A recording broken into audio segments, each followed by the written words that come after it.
안녕하세요. 글로벌 리스크 체계 조의준입니다. 트럼프 대통령이 지난 주말 그냥 넘어가지 않았습니다. EU에도 30% 관세를 부과한다고 하고요. 캐나다에도 또 그만한 관세를 부과한다. 멕시코에도 부과한다. 또 주변 동맹국들을 대상으로 관세 폭탄을 떨어뜨리고 있는데요. 여기서 우리가 주목해야 될 점이 있습니다. 우리가 관세 폭탄을 떨어뜨린다는 기사는 많이 보는데요. 근데 만약 트럼프 대통령과 합의를 한다면 트럼프 대통령이 그 합의를 그대로 지킬까요? 근본적인 의문이 하나 있는 겁니다. 트럼프 대통령이 합의를 한 다음에도 또 마음대로 바꾸지 않을까요? 트럼프 1기 시절에도 트럼프 대통령은 중국과 무역 합의를 했다가 중간에 또 깼다가 또 다시 시작했다가 하는 경우가 있었는데요. 이번 무역 합의 과정에도 그런 결과가 나왔거든요. 바로 베트남의 사례입니다. 우리가 베트남은 얼마 전에 트럼프 대통령이 미국과 20% 관세에 합의했다고 발표해서요. 굉장히 선방했다. 이렇게 말을 했었는데요. 까고 보니까 그게 아니었던 겁니다. 실제로는 더 낮게 합의를 했었는데 트럼프 대통령이 그냥 아무런 이유도 없이 어느 날 갑자기 20%를 올린 거거든요. 그 소식 먼저 한번 알아보도록 하겠습니다. 미국의 정치 전문 매체 폴리티코가 보도한 건데요. 트럼프 대통령이 베트남과의 관세 합의 내용을 일방적으로 변경해서 논란이 일고 있다는 겁니다. 트럼프 대통령은 지난 2일에요. 베트남 수출품에 대해 20% 관세를 부과하는 대신 미국산 제품에 대해 무관세로 적용하는 합의를 발표했습니다. 그러니까 베트남이 수출할 때는요 20% 관세를 부과하고 미국산 제품이 베트남으로 들어갈 때는 무관세라는 거죠. 이것도 사실은 상당히 좀 미국 같은 강대국이 베트남 같은 개발도상국을 다루는 데 있어서 굉장히 이례적인 건데요. 그런데도 사실은 그 안에 관세 퍼센트도 트럼프 대통령이 마음대로 했다는 겁니다. 트럼프 대통령은 지난 2일 자신의 트루스 소셜 계정을 통해 미국은 베트남산 수입품에 대해 20%의 관세를 부과하고 베트남은 미국 제품을 무관세로 수입된다는 합의를 발표했습니다. 그러나 베트남 측은 이와 같은 협상 내용에 공식 합의한 적이 없는 것으로 알려졌는데요. 트럼프 대통령은 발표 당시에 이번 합의가 또람 베트남 공산당 서기장과의 통화를 통해 최종 확정된 것처럼 언급했지만 복수의 협상 관계자에 따르면 베트남 측은 본래 11% 수준의 관세율을 전제로 논의하고 있었던 것으로 전해졌다고 합니다. 그리고 트럼프 대통령이 베트남 서기장이나 이런 사람하고 통화할 때 이 내용을 언급해놓고 최종 관세율은 갑자기 자기 마음대로 부과하기로 했다는 거거든요. 그러니까 베트남 측은 트럼프의 발표 이후에도 공식적인 입장을 거의 내지 않고 있다고 합니다. 한 국영 언론은 공정하고 균형 잡힌 상호무역 협정에 대한 공동 성명이 있었다고만 보도를 했다고 하고요. 아직 이 공동 성명의 내용이 공개되지도 않았다고 합니다. 우리는 트럼프 대통령이 이렇게 트루스 소셜에 올리니까 다 된 건 줄 알았는데 실제로 그렇지 않다는 거죠. 워싱턴에 활동하는 한 로비스트는요, 폴리티코에 베트남 측이 놀라움과 실망, 분노에 휩싸였다고 밝혔다고 합니다. 사실 아무리 작은 나라라고 할지라도 베트남은요, 사실은 작은 나라도 아닙니다. 인구도 1억이고요. 미국하고 싸워서 이긴 나라잖아요. 본인들이 절대 작은 나라라고 생각하지 않을 겁니다. 미국도 베트남에 대여가지고 얼마나 오랫동안 고생을 했습니까? 그런데도 미국이 특히 트럼프 대통령이 이렇게 마음대로 한다고 하면 베트남이 굉장히 마음에 앙심을 품을 수가 있는 거죠. 정통한 소식통에 따르면요, 베트남 정부는 협상 과정에서 상당한 양보를 고려했고 미국이 그 대가로 수입 관세를 낮춰줄 것으로 기대했다고 합니다. 하지만 트럼프가 최종적으로 제시한 20% 관세는 베트남 측의 기대를 훨씬 상회하는 수치였다고 하는데요. 그리고 트럼프 대통령이 8월 1일부터 요새 계속 관세 레터를 보내고 있잖아요. 미국과 아직 본격적으로 협상에 들어가지도 않은 필리핀산에 대해서는요, 자신들하고 동일한 20% 관세를 적용하겠다고 발표하자 베트남은 본인의 협상이 무색해졌다고 느끼고 있다고 합니다. 이처럼 대통령이 예고 없이 조건을 바꾸는 행태는 향후 미국과의 협상에 대한 신뢰도에 심각한 악영향을 끼칠 수 있다라고 보이는데요. 당연합니다. 베트남 입장에서는 자신들의 경쟁국보다 어떻게든 좀 낮은 관세를 적용받고 그러기 위해서 또 먼저 협상을 한 거고요.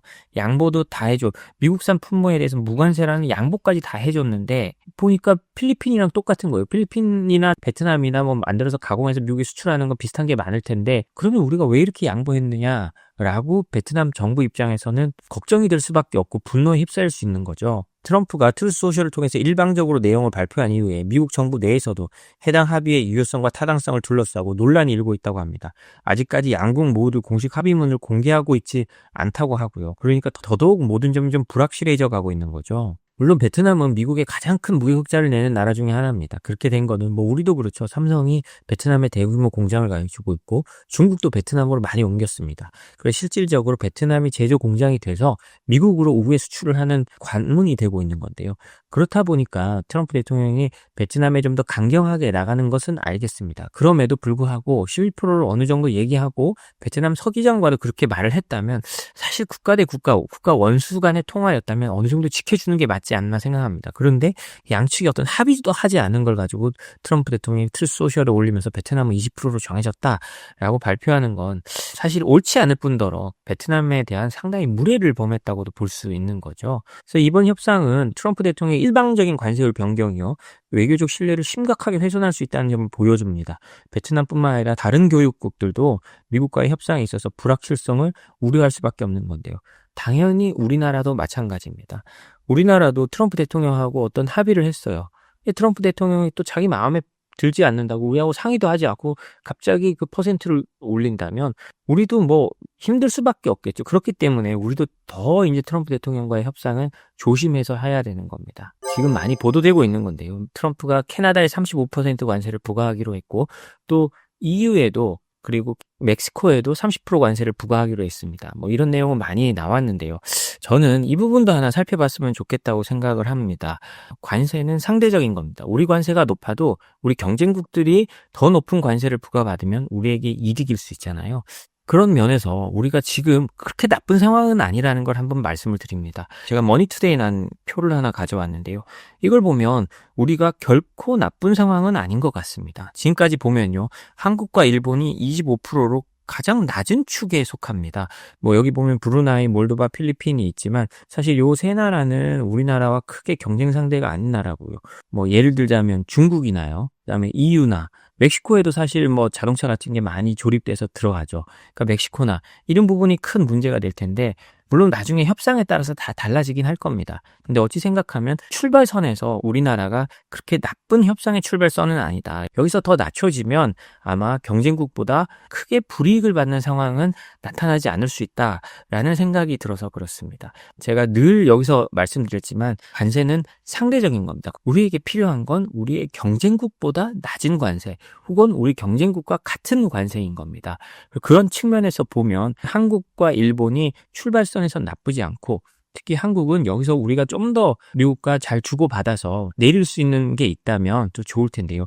그 문제는 미국이 요구하는데 미국이 줄 수 있는 게 저희가 별로 없습니다. 미국산 물건을 우리가 뭐 마이크로소프트 뭐 윈도우나 이런 거 아니면 그리고 소프트웨어 아니면 크게 사서 쓰는 게 없잖아요. 물론 반도체나 이런 거 할 때 미국산 소프트웨어가 들어가고 미국의 기술이 들어갑니다만 트럼프가 미국 제조업을 살리기 위해서 미국 제조업 제품 많이 사라라고 하는데 우리가 살 수 있는 미국 제조업 제품이 거의 없습니다. 그러니까 우리가 줄 게 별로 없으니까 우리가 미국을 봐주고 싶어도 봐줄 게 이렇게 많지가 않은 겁니다. 하려면 정말 농산물 정도가 있는데요. 농산물은 국내 정치적으로도 받아들이기가 굉장히 어렵습니다. 근데 이거를 받아들이라고 압박을 한다면 뭐 어쩔 수 없이 받아들일 수 있는 측면이 있을 수도 있겠습니다만 쉽지 않은 거고 오히려 반미 감정이 더 커질 수 있는 거죠. 그래서 정부 입장에서도 굉장히 고민될 수밖에 없을 겁니다. 근데 이런 모습이 뭐 다른 나라라고 크게 다르진 않을 겁니다. 왜냐하면 EU도 그렇고 뭐 캐나다도 그렇고 멕시코도 그렇고 미국산 제조업 상품을 수입하는 거는 거의 많지 않을 거거든요. 그래봐야 뭐 미국산 제조업 상품이라고 한다면 고급 의류나 뭐 의약품 정도가 될 텐데 미국은 또 의약품도 대부분 수입해서 쓰고 있습니다. 그렇기 때문에 트럼프 대통령이 원하는 걸 잘 줘야 하는데 그래서 뭐 한국은 뭐 방위비 문제나 이런 걸 잘 다루겠다고 하고 있으니까 그런 거랑 좀 엮어서 협상을 잘 해 나가야 될 것 같습니다. 저희가 매번 알려드린 소식이 러시아나 뭐 중국이 반도체나 이런 걸 또 뭐 홍콩이나 아니면 다른 스탄 지역에서 우회 수입한다 뭐 이런 걸 많이 알려드렸었는데요. 미국도 중국산을 우회 수입하고 있습니다. 특히 뭐냐? 히토리입니다. 미국이요. 중국이 수출 통제하고 있는 안티몬을요, 멕시코, 태국 등으로 우회 수입한 의혹이 있다고 합니다. 중국이 히토리의 일종인 안티몬 등의 대미 수출을 금지한 이후에 태국과 멕시코를 경유한 우회 수출이 급증하고 있다고 로이터 통신이 보도했습니다. 이들 국가에서의 미국 히토리 수입량은요, 이전 3년치 합산보다 많아졌는데 이게 사실은 태국과 멕시코가 보유한 생산 능력만으로는 해당 수요 충당이 어렵다고 하니까요. 결국은 히토류를 전 세계에서 좌지우지하고 있는 나라가 중국이니까 중국이 원산지를 위장해서 우회 수출했을 가능성이 있는 겁니다. 사실은 중국이 수출했다기보다는 중국이 우회 수출하도록 미국 업체들이 만들었겠죠. 중국은 지난 12월부터 안티몬에 대한 수출 통제를 발표했습니다. 제가 금방도 말씀드렸듯이 중국은 전 세계 히토류 시장의 90%를 장악하고 있습니다. 왜 그러느냐? 히토류를 채굴하는 데는 굉장히 어렵기도 어렵지만 환경 파괴가 많이 일어나니까 미국은 히토류가 있지만 제대로 채굴하고 있지 않은 거죠. 그러면서 수입해서 쓰는데 중국이 막아버리니까 이제 어떻게 구할 데가 없는 겁니다. 바로 구하기가 어렵고요. 뭐 전쟁 상황이 아닌 이상 미국이 시민단체나 그 지역 주민들을 무시해가면서 개발하기가 쉽지 않잖아요. 그러니까 미국이 이제 중국산을 몰래 들여오기 시작하는 겁니다. 그래서 그 우회 경유지가 어디냐? 태국과 멕시코라는 건데요. 이들 국가는 과거 상위 10위권에도 들지 못했지만 올해 들어서는 중국의 안티몬 주요 수출국으로 부상했다고 합니다. 미국은 최근 5개월간 안티몬 산화물 약 3,834톤을 이들 국가로부터 수입했는데 이는 최근 3년간 총 수입량보다 많다고 하고요. 재밌는 건 태국과 멕시코 모두 각각 안티몬 제련소가 단 한 곳밖에 없다고 합니다. 그러니까 자국 내 채굴량은 미미하죠. 당연히 이게 어디서 왔느냐 생각해보면 중국에서 왔겠죠. 특히 멕시코의 제련소는 지난해 4월에서야 다시 가동됐다고 합니다. 이게 더 의심이 가는 거는요. 제가 봐서는 거의 확실합니다. 태국의 타이 유니펫 인더스트리즈라는 그 수출 업체가요. 중국 안티몬 생산 업체인 영선 케미칼스의 자회사라고 합니다. 그리고 이 타이 유니펫 인더스트리의 미국으로의 수출이 급증했고요. 공개된 정보에 따르면 타이 유니펫 측은 지난 6개월간 최소 3,366톤을 미국에 선적했는데요. 이는 전년 같은 기간보다 27배나 많은 수치라고 합니다. 수출 서류에는 원재료의 원산지가 명확하게 기재되어 있지 않다고 하고요. 그래서 실제로 중국산일 거라고 강하게 의심할 수밖에 없죠.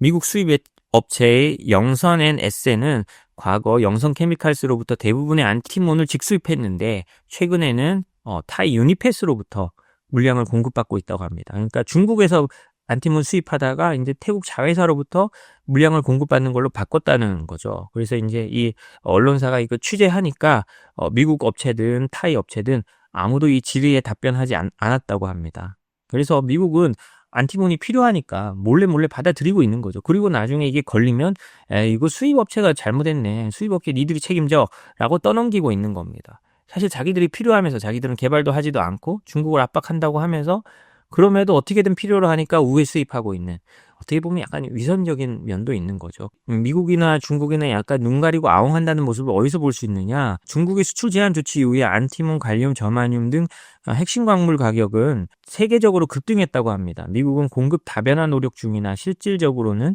수입량이 제재 이전과 비슷한 수준을 회복하고 있다고 하고요. 이로 인해서 수출 제한 정책의 실효성에 의문이 제기되고 있다고 합니다.